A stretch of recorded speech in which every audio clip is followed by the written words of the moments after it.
Hello students, standard 10 के science में chapter number 2 acids, basis and salts, ये हमारा रिवीजन में कंटिन्यू था। ठीक है, लास्ट लेक्चर में हमने देखा था कि एसिड्स और बेसिस है वो वाटर के साथ कैसे रिएक्शन देंगे। ठीक है, वहां तक हमने लास्ट देखा था।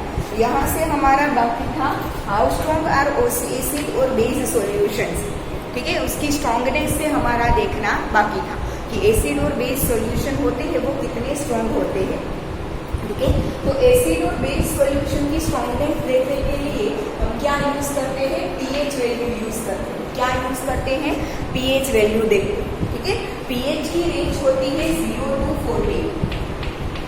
पीएच की रेंज कितनी होती है? 0 to 14 होता है। ठीक है, अब 0 to 7 जो होते हैं वो क्या होते हैं? एसिड्स होते हैं। 0 to 7 जिसकी जो भी सॉल्यूशन की पीएच अगर हमें 0 to 7 के बीच में मिले तो वो क्या होगा?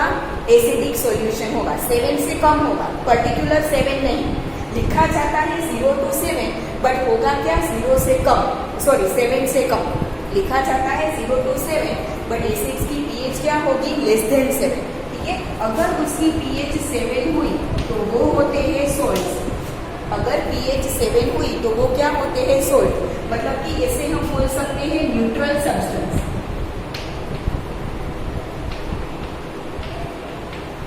क्या बोलते हैं हम उसे?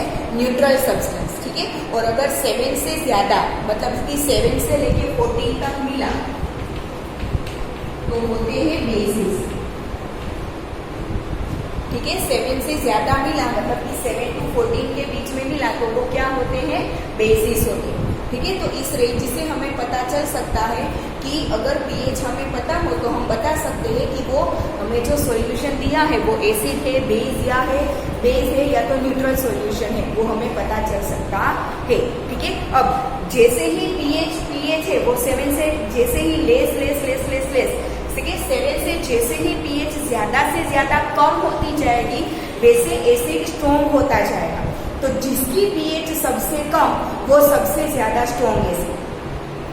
ठीक है, एसिड की पीएच जितनी कम होगी उतने वो ज्यादा स्ट्रॉन्ग होंगे और बेस की पीएच जितनी ज्यादा होगी उतने वो ज्यादा स्ट्रॉन्ग होंगे। तो एसिड की पीएच कम होनी चाहिए और बेस की पीएच ज्यादा होनी चाहिए। ठीक है, जितनी भी एसिड की पीएच कम उतने वो ज्यादा स्ट्रॉन्ग और जितनी भी बेस की पीएच ज्यादा उतने वो ज्यादा स्ट्रॉन्ग। ठीक है, तो ऐसे हम एसिड और बेस की स्ट्रॉन्गनेस देख सकते हैं। ठीक है, तो ये है पीएच वैल्यू। फिर आपको पीछे पीएच स्केल दिया है यहाँ पे। ठीक है, अलग अलग कलर सॉल्यूशन अगर कौन सा कलर दे तो उसकी पीएच कलर के ऊपर से सॉल्यूशन के अंदर पीएच के लिए इंडिकेटर आता है। वो इंडिकेटर के आप 2-3 डॉट्स डालोगे तो सॉल्यूशन का कलर चेंज हो जाएगा। तो इसमें से कौन सा कलर मिल रहा है उसके ऊपर से हम पीएच डिसाइड कर सकते हैं। अगर आपको येलो जैसा मिला दैट मीन्स की उसकी पीएच क्या होगी? 5 के आसपास होगी। अगर आपको ब्लू जैसा मिला, ब्लैक जैसा, तो पीएच 14 होगी। अगर आपको रेड जैसा मिला तो पीएच 0 और 1 के बीच में होगी। तो ऐसे कलर के हिसाब से हम पीएच देख सकते हैं। लेमन जूस की पीएच कितनी होती है? 2.2, अबाउट 2.2। ठीक है, फिर ये है गैस्ट्रिक जूस। हमारे स्टमक में जो गैस्ट्रिक जूस निकलते हैं ना, ठीक है, हमने डाइजेशन वाला चैप्टर नंबर 6 देखा है। तो हमारे स्टमक में से जो गैस्ट्रिक जूसेस निकलते हैं उनकी पीएच कितनी होती है? अबाउट 1.2। ठीक है, तो अलग अलग हमें पीएच यहाँ पे दी है। ठीक है, milk of magnesia, pure water की पीएच होती है 7. प्योर वाटर और ब्लड की पीएच, हमारी बॉडी का जो ब्लड और प्योर वाटर होता है उसकी पीएच होती है 7.4। Milk of magnesia basic substance है, उसकी पीएच होती है 10 के आसपास। ठीक है, इसीलिए जब बॉडी में एसिडिटी हो, स्टमक में एसिडिटी हो, उसका मतलब क्या होता है कि गैस्ट्रिक जूस में एसिड ज्यादा रिलीज हो रहे हैं। तो मिल्क ऑफ मैग्नीशिया वाली दवाई ली जाए तो वो बेस होता है। तो एसिड और बेस दोनों एक दूसरे के साथ रिएक्शन करके क्या कर देंगे? न्यूट्रल कर देंगे, ताकि पेट में एसिडिटी से जो जलन होती है वो कम हो जाएगी। ठीक है ना, importance of pH in everyday life. हमारी रोज की लाइफ में पीएच की क्या इम्पोर्टेंस है? तो उसमें सबसे पहला है कि are plants and animals pH sensitive? Yes. Plants and animals क्या होते हैं, पीएच सेंसिटिव होती है। ठीक है, हमारी बॉडी है वो 7 to 7.8 की पीएच रेंज में वर्क करता है। अगर उससे पीएच ज्यादा या कम हुई तो बॉडी में क्या होंगे, डिसीज होंगे। ठीक है, तो हमारी बॉडी भी ऐसे पीएच सेंसिटिव होती है। ठीक है, now when pH of rain water is less than 5.6 it is called acid. ठीक है, जब रेन वाटर आता है उसकी पीएच अगर 5.6 तक मिले तो काफी है, बट अगर 5.6 से लेस देन मिले दैट मीन्स कि वो एसिड रेन है। और वो एसिड रेन है वो प्लांट्स को, एनिमल्स को, सबको इफेक्ट करेगा, क्योंकि वाटर के साथ एसिड मिला होगा तो ऑब्वियसली वो इफेक्ट करेगा ना। ठीक है, नेक्स्ट है what is the pH of the soil in your backyard. ठीक है, हमारे घर में छोटा सा, किसी के घर अगर बड़ा हो तो उसमें छोटा सा गार्डन हो, या तो कई लोगों ने क्या किया होता है, पोट्स थोड़े थोड़े रखे होते हैं प्लांट्स, तो उसमें जो मिट्टी होती है उसकी भी अपनी पीएच होती है। इसीलिए तो सारे क्रॉप सारी जगह पे नहीं हो सकते। ठीक है, यहाँ पे देखो, आप यहाँ पे देखो तो नॉर्थ गुजरात में यहाँ पे चावल ज्यादा होते हैं, राइस का प्रोडक्शन ज्यादा होता है। बट अगर आप सौराष्ट्र में देखो तो वहाँ पे मूंगफली ज्यादा होती है। ठीक है, और मूंगफली यहाँ पे ज्यादा नहीं हो सकती, और वहाँ पे सौराष्ट्र में चावल ज्यादा नहीं हो सकते। क्यों? क्योंकि लैंड की पीएच है, लैंड के जो न्यूट्रिएंट्स है वो उसे क्या होते हैं, मैच नहीं करते। ठीक है, इसीलिए हर एक लैंड में हर एक क्रॉप ग्रो हो सकता है ऐसा जरूरी नहीं है, क्योंकि हर एक लैंड का अपना अपना पीएच वैल्यू अलग अलग होता है। ठीक है, now pH in our digestive system, हमने चैप्टर नंबर 6 डाइजेशन देखा था, उसमें हमने देखा था कि स्टमक में से HCl रिलीज होता है, तो ऑब्वियसली HCl एसिडिक है, दैट मीन्स कि उसका पीएच क्या होगा, लेस देन 7 होगा। ठीक है, तो हमारे ऐसे डाइजेशन सिस्टम में भी एसिडिक सब्सटेंसेस की जरूरत है। और कभी अगर ऐसा हो जाए कि HCl ज्यादा रिलीज हो गया तो क्या होते हैं, बोलते हैं हम उसे एसिडिटी बोलते हैं। पेट में एसिडिटी हो गई तब पेट में क्या होगी, थोड़ी थोड़ी जलन होगी, और उसे शांत करने के लिए हम जो दवाई लेते हैं एंटासिड्स बोलते हैं उसे। क्या बोलते हैं उसे, एंटासिड्स। और वो एंटासिड्स है वो मिल्क ऑफ मैग्नीशिया से बने होते हैं। मिल्क ऑफ मैग्नीशिया बेस है, तो हमारी बॉडी में ऑलरेडी जो एसिड हो गया, एसिडिटी होती है तो उसमें एसिड ज्यादा बना है। ठीक है, तो हम बाहर से दवाई में बेस लेंगे तो एसिड और बेस के बीच रिएक्शन होकर न्यूट्रल हो जाएगा और पेट में जलन कम हो जाएगी। ठीक है ना, फिर pH change is the cause of tooth decay. ठीक है, हमारे टूथ में भी एसिड निकलता है। हम सुबह उठते हैं तब हमारी मुंह में कितना वो सलाइवा कलेक्ट हो जाता है, वो सलाइवा एसिडिक होता है। सलाइवा कैसा होता है, एसिडिक होता है। इसीलिए हम सुबह क्या करते हैं, टूथपेस्ट लगा के ब्रश करते हैं, और जो टूथपेस्ट होता है ना वो बेसिक होता है। सलाइवा एसिडिक होता है और टूथपेस्ट कैसा होता है, बेसिक होता है। तो ये एसिड और बेस के बीच में रिएक्शन होकर न्यूट्रल हो जाता है। इसीलिए वो सलाइवा के एसिड से हमारे टूथ में कोई इफेक्ट ना हो और टूथ है वो कमजोर ना हो, इसीलिए टूथपेस्ट में बेस होता है, ताकि सलाइवा का एसिड और टूथपेस्ट के बेस में बीच में रिएक्शन होकर न्यूट्रल हो जाए, ताकि उसकी इफेक्ट हमारे टीथ पर ना हो। कि हमारे टीथ की पीएच कैसी कितनी होती है, 5.5 तक होती है। अगर उससे कम हो गई तो टूथ डीके होने लगता है और हमारे दांत क्या हो जाएंगे, सड़ जाएंगे। ठीक है, ये 5.5 से कम ना हो, इसीलिए हम सुबह सुबह क्या करते हैं, उठ के बेस वाला जो टूथपेस्ट होता है उससे हम ब्रश करते हैं।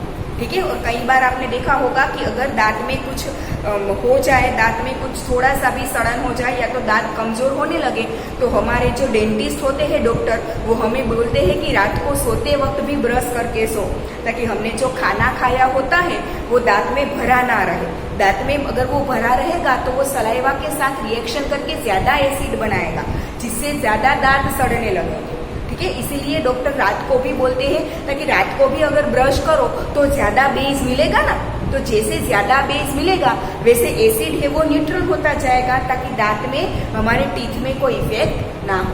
क्लियर ना, self defence by animals and plants through chemical warfare. ठीक है, एनिमल्स और प्लांट्स अपने आप में से क्या करते हैं, एसिड रिलीज करते हैं, ताकि वो अपने आप को प्रोटेक्ट कर पाए। कई सारे ऐसे प्लांट्स आपने देखे होंगे कि उनके लीव्स भी अगर आप टच करो ना तो आपका हाथ कट जाता है। ठीक है, और वहां पे जलन होती है। जलन क्यों होती है, क्योंकि वो अपने आप में से एसिड रिलीज करता है, वो एसिड आपके बॉडी में जाता है, इसीलिए आपको जलन होती है। फिर आपने मधुमक्खी देखी होगी, बी, हनी बी। ठीक है, हनी भी जब किसी को काटती है तो कितनी जलन होती है, और वो पार्ट क्या होता है, सूज जाता है, थोड़ा सूजन हो जाती है वहां पे। क्यों? क्योंकि हनी भी जब हमें काटती है तब वो अपने सलाइवा में से एसिड रिलीज करके हमारी बॉडी में डालती है, और वो एसिड की वजह से सपोज कि यहाँ पे काटा तो यहाँ पे मुझे जलन होगी और थोड़ा सूज जाएगा, वो जो सलाइवा में, उसकी सलाइवा में जो एसिड होगा उसकी वजह से होता है। ठीक है, तो ऐसे वो अपने आप को प्रोटेक्ट करती है, और इसी वजह से तो हनी बी के पास जाने से लोग डरते हैं।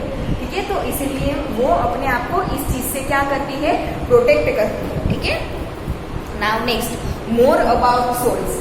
मोर अबाउट सोल्ट, सोल्ट के बारे में ज्यादा, सोल्ट कैसे होते हैं, सोल्ट की मदद से हम क्या क्या बना सकते हैं। ठीक है, सोल्ट भी 3 टाइप के होते हैं, acidic salt, basic salt and neutral salt. Salt में भी ऐसा होता है, acidic salt, basic salt and neutral salt. क्या होता है देखो, जैसे कि एसिड एंड बेस है, तो एसिड और बेस में भी 2 टाइप्स होते हैं, strong acid, weak acid, strong base, weak base. Acid और बेस में भी ऐसा होता है, एसिड भी 2 टाइप के होते हैं, strong acid and weak acid, और बेस भी 2 टाइप के होते हैं, strong base and weak base. ठीक है, जब तो स्ट्रॉन्ग एसिड,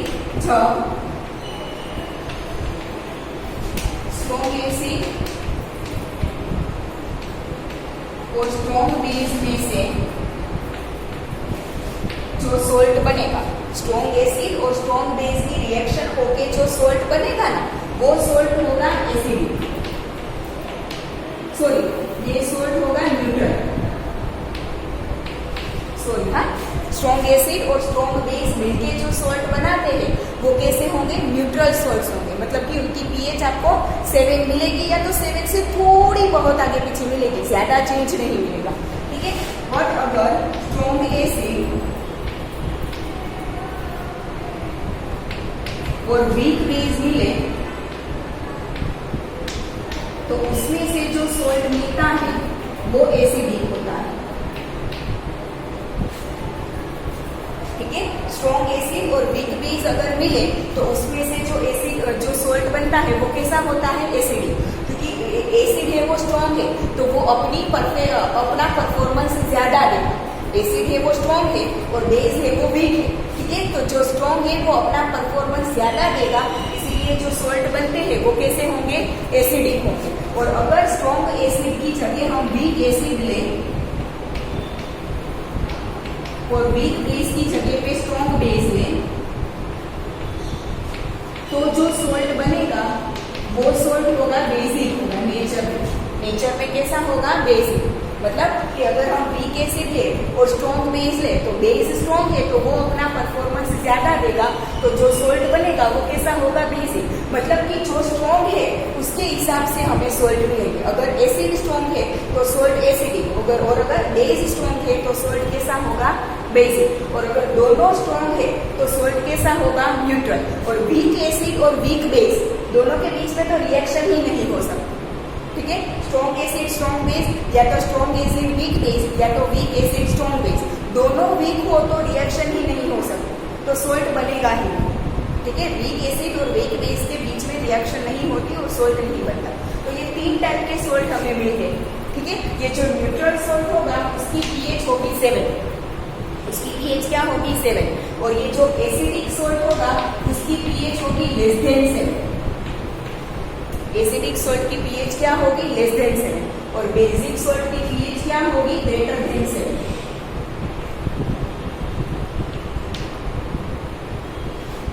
बेसिक सोल्ट की पीएच क्या होगी, ग्रेटर देन 7। जैसे नॉर्मल एसिड और बेस में होता है वैसे नॉर्मल एसिड की पीएच क्या होती है, लेस देन 7, तो एसिडिक सोल्ट की भी पीएच क्या होगी, लेस देन 7। नॉर्मल बेस की पीएच क्या होती है, ग्रेटर देन 7, तो बेसिक सोल्ट की भी पीएच क्या होगी, ग्रेटर देन 7। क्लियर? ठीक है ना, अब हम देखेंगे chemicals from common salt. Common salt मतलब हम जो खाने का सोल्ट बोलते हैं ना, eating salt, NaCl, sodium chloride, उसमें से कौन कौन से केमिकल हम बना सकते हैं। सबसे पहला हम बनाएंगे सोडियम हाइड्रोक्साइड NaOH। सबसे पहला कौन सा बनेगा, सोडियम हाइड्रोक्साइड NaOH। ठीक है, सोडियम हाइड्रोक्साइड NaOH कैसे बनता है, NaCl के सॉल्यूशन, NaCl का सॉल्यूशन लेके एनोड और कैथोड दो क्या लगाएंगे, रोड्स लगाएंगे और इलेक्ट्रिसिटी पास ऑन करेंगे। तो NaCl में से, NaCl का हमने एक्वियस सोल्यूशन लिया है, तो NaCl के साथ क्या होगा, वाटर होगा। ठीक है, तो NaCl जब वाटर के साथ रिएक्शन करेगा, दो हमने रोड्स लगाए, एक एज अ एनोड एंड एक एज अ कैथोड। जब इलेक्ट्रिसिटी पास करेंगे तो इलेक्ट्रिसिटी की वजह से जो NaCl प्लस H2O था,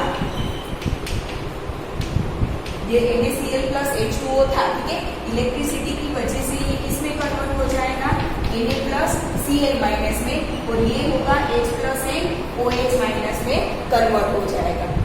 H plus N OH minus में कन्वर्ट हो जाएगा।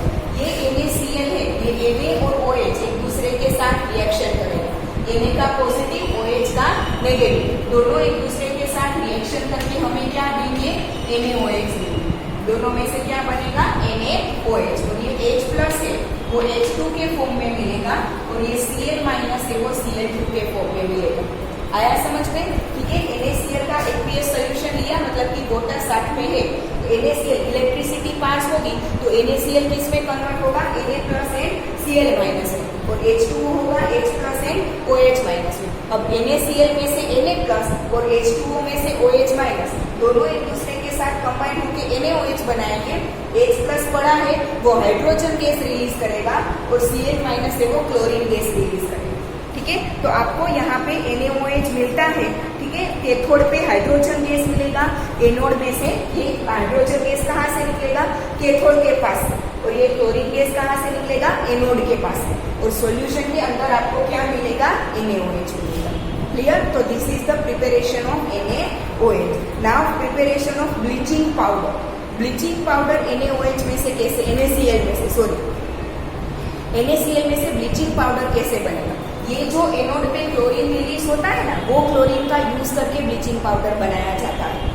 ठीक है, जो जब हम NaCl में से NaOH बनाते हैं, तब कैथोड में जो क्लोरीन गैस रिलीज होता है, वो क्लोरीन गैस का यूज करके ब्लीचिंग पाउडर बनाया जाता है। कैसे बनाएंगे, देखो, CaOH twice calcium hydroxide, CaOH twice calcium hydroxide की क्लोरीन गैस के साथ जब रिएक्शन की जाती है, CaOH ट्वाइस कैल्शियम हाइड्रोक्साइड, उसकी जब क्लोरीन गैस के साथ रिएक्शन होती है तो बनता है CaOCl2 प्लस वाटर रिलीज होगा। तो ये जो CaOCl2 बना ना, इसे बोलते हैं bleaching powder.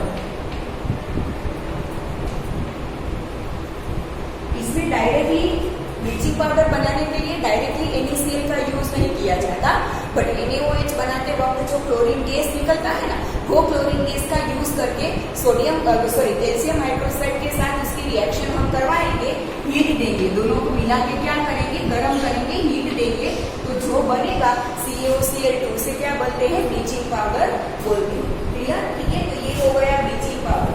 Now baking soda, NaCl में से बेकिंग सोडा, बेकिंग सोडा मतलब हम जब खाने की चीज बनाते हैं ना, जैसे कि ढोकला, भजिया, ठीक है, ऐसे फ्लफी जब खाना बनाते हैं, तब आपको पता होगा कि आपकी मम्मी या बहन थोड़ा उसमें सोडा डालती है, दैट इज बेकिंग सोडा। ठीक है, वो कैसे बनता है, NaCl में से NaCl की वाटर के साथ, कार्बन डाइऑक्साइड के साथ और एमोनिया के साथ रिएक्शन करवाएंगे। NaCl की किसके साथ, वाटर, कार्बन डाइऑक्साइड और एमोनिया के साथ जब रिएक्शन होगी तब बनेगा NH4Cl प्लस NaHCO2। क्या बनेगा, NH4Cl प्लस NaHCO2। ठीक है, ये जो NH4Cl एंड NaHCO3 बना, ये NaHCO3 को फिर क्या किया जाता है, हीट किया जाता है। NaHCO3 इसे बोलते हैं सोडियम बाइकार्बोनेट।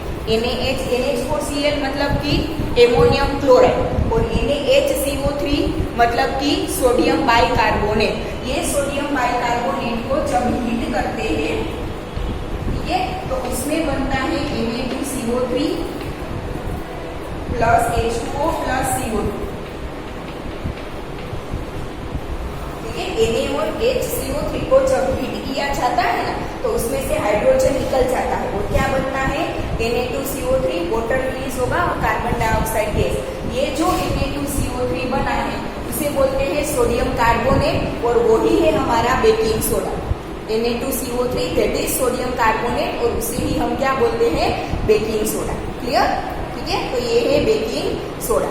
ठीक है, जब ये बेकिंग सोडा को हम खाने में डालते हैं तो ये CO3 में से CO2 रिलीज होगा, और वो CO2 की वजह से CO2 गैस अपनी खाने में जगह बनाएगा, और उसकी वजह से वो क्या बनेगा, फ्लफी बनेगा, खाना एकदम सॉफ्ट बनेगा। ठीक है, now washing soda. Washing soda कैसे बनता है? ये जो बेकिंग सोडा है Na2CO3,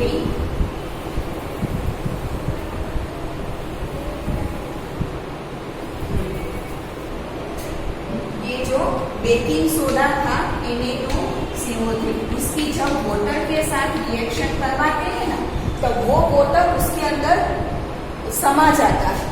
जब बेकिंग सोडा सोडियम कार्बोनेट उसकी वाटर के साथ रिएक्शन करवाएंगे तो ये वाटर है उसके साथ जुड़ जाता है, और वाटर जुड़ जाने से जो नया सब्सटेंस बनता है दैट इज वॉशिंग सोडा। उसे हम क्या बोलते हैं, वॉशिंग सोडा। ये अंदर उसमें जमा होता है वाटर, पर वो अलग से ऐसे ही रहता है, into 10H2O के फॉर्म में ही लिखा जाता है। तो ये है वॉशिंग सोडा। ठीक है, और ये जो हमने into 10H2O लिखा है ना, उसे बोलते हैं वाटर ऑफ क्रिस्टलाइजेशन। क्या बोलते हैं इसे, वाटर ऑफ क्रिस्टलाइजेशन। ठीक है, तो ये हो गया वॉशिंग सोडा। अब लास्ट टॉपिक कि are the crystals of salts really dry. ठीक है, सॉल्ट के जो क्रिस्टल्स होते हैं वो रियली में ड्राई होते हैं नहीं। ठीक है, अभी हमने देखा into 10H2O वॉशिंग सोडा में मैंने लिखा ना, तो वो 10H2O वाटर है, मतलब कि क्रिस्टल्स जो सॉल्ट के क्रिस्टल्स होते हैं वो रियली में ड्राई नहीं होते। ठीक है, यहाँ पे हमें एग्जांपल दिया है कि कॉपर सल्फेट। ठीक है, copper sulphate CuSO4 copper sulphate के क्रिस्टल्स होते हैं ना, उसके साथ 5H2O होता है। कितना होता है, 5H2O। तो आपको जो लेबोरेटरी में कॉपर सल्फेट के क्रिस्टल दिए जाते हैं वो स्काई ब्लू कलर के होते हैं। कैसे होते हैं, स्काई ब्लू कलर के होते हैं। अगर उसे आप हीट करोगे ना तो धीमे धीमे उसका कलर डिसअपियर होता जाएगा और वो व्हाइट कलर के हो जाएंगे। डिसअपियर होगा क्यों, किसकी वजह से, क्योंकि आप गर्म करते हो तो ये वाटर है वो वेपोराइज होके निकल जाएगा, और जो व्हाइट सब्सटेंस बचा वो ओनली CuSO4 होगा। ओनली क्या होगा, CuSO4। और अगर ये जो ओनली CuSO4 बचा है उसके ऊपर आप अगर थोड़ा सा भी फिर से पानी डाल दोगे तो ये H2O उसमें मिल जाएगा, और उसका आपको स्काई ब्लू कलर फिर से मिल जाएगा। ठीक है, दैट मीन्स कि क्या हुआ, हमने जो क्रिस्टल्स लिए थे उसके साथ पहले से वाटर था, तो क्रिस्टल्स रियली में ड्राई नहीं होंगे। ठीक है, वैसे ही हमें यहाँ पे एग्जाम्पल दिया है प्लास्टर ऑफ पेरिस का। प्लास्टर ऑफ पेरिस क्या होता है, CaSO4 calcium sulphate into 1H2O, उसके साथ वाटर होता है।